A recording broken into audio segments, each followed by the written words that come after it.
જય શ્રી કૃષ્ણ. આપણે સોજી અને પૌવામાંથી એક સરસ નાસ્તો બનાવીશું જે એકદમ હેલ્ધી પણ છે અને ટેસ્ટી પણ છે. હેલ્ધી એટલા માટે છે કે આપણે એને સ્ટીમ કરવાનું છે અને ટેસ્ટ બહુ સરસ લાગે છે. તો ચલો સ્ટાર્ટ કરીએ. મેં થોડાક અહીંયા પૌવા લીધા છે, જેને ચાળી લીધા છે અને ધોઈ દીધા છે. અને અહીંયા મેં થોડીક સોજી એડ કરી છે. અને તમારે ખાટું દહીં એડ કરવાનું છે.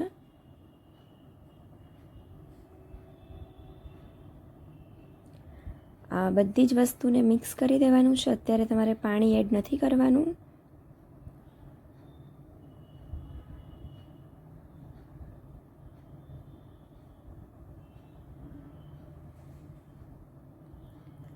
આ રીતે મિક્સ કરી અને તમારે એને 10 મિનિટ માટે રેસ્ટ ઉપર મૂકી દેવાનું છે.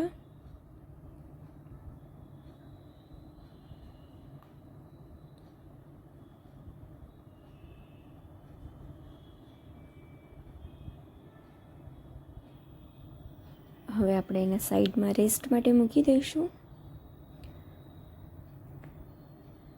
આપણે રેસ્ટ કરી લીધો છે, 10 મિનિટ થઈ ગઈ છે. હવે આપણે એનું આ ટેક્સચર આ જ રીતનું રાખવાનું છે.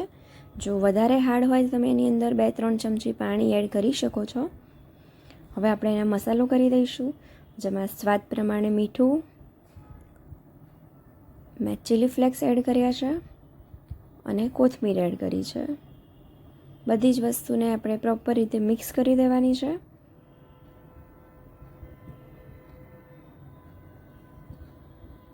આ રીતે અને મિક્સ થઈ જાય છે પછી તમારે હાથની અંદર બંને હાથમાં થોડુંક તેલ લગાવી દેવાનું છે અને તમને જે ગમે છે એ તમે શેપમાં એને તમે શેપ આપી શકો છો.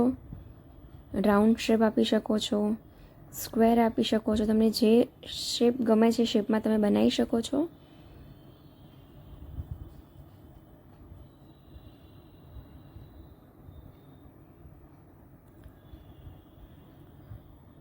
મેં એવી રીતે ગોળ કરી દીધું છે. ઇડલી જેવો મિની ઇડલી જેવો મેં શેપ આપી દીધો છે. તો તમને જે રીતે ઠીક લાગે, જે શેપ આપવો હોય તમે એ કોઈ પણ શેપમાં બનાવી શકો છો. અને આ જ રીતે આપણે બધી જ વસ્તુને બનાવી દઈશું. અને સાઈડમાં મેં સ્ટીમરમાં પાણી ગરમ કરવા માટે મૂકી દીધું છે.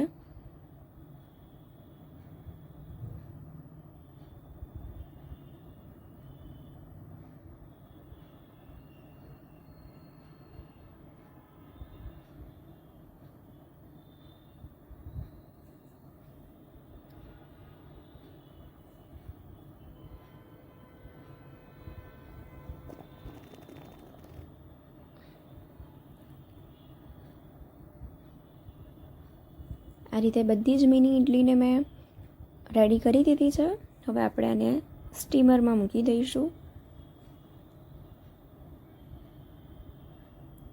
હાઈ ફ્લેમ પર 10 મિનિટ માટે સ્ટીમ થવા દેવાનું છે અને ત્યાં સુધી આપણે સરસ થઈ જશે એકદમ. આપણી મિની ઇડલી થઈ ગઈ છે સ્ટીમ. હવે તમે આ રીતે પણ ડાયરેક્ટ ખાઈ શકો છો જો તમે હેલ્ધી રીતે ખાવા માંગતા હો. પણ એક થોડુંક તેલ લઈ આપણે એનો વઘાર કરી દઈશું તો બહુ જ સરસ લાગે છે ટેસ્ટમાં. જેમાં મેં લીમડો લીધો છે, ચીલી ફ્લેક્સ છે, ઓરેગાનો છે, સંભાર મસાલો એડ કર્યો છે, હળદર છે, મીઠું છે, થોડુંક જ મીઠું એડ કરવાનું છે. પહેલાંમાં ઓલરેડી આપણે એડ કર્યું હતું એટલા માટે. ચાટ મસાલો છે, હિંગ છે અને તલ લીધા છે.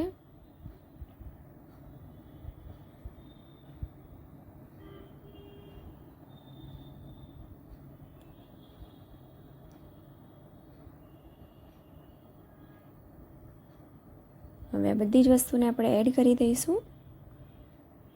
અને હવે આપણે જે ઇડલી સ્ટીમ કરી હતી એ આપણે એની અંદર એડ કરી દઈશું અને બરાબર રીતે આપણે એને હલાવી દઈશું. જો તમને ક્રિસ્પી ભાવે છે તો થોડીક વાર માટે તમારે ગેસ ઉપર એને થવા દેવાનું છે. અદરવાઇઝ અત્યારે આપણી મિની ઇડલી એકદમ રેડી થઈ ગઈ છે, જે ટેસ્ટમાં બહુ સરસ લાગે છે.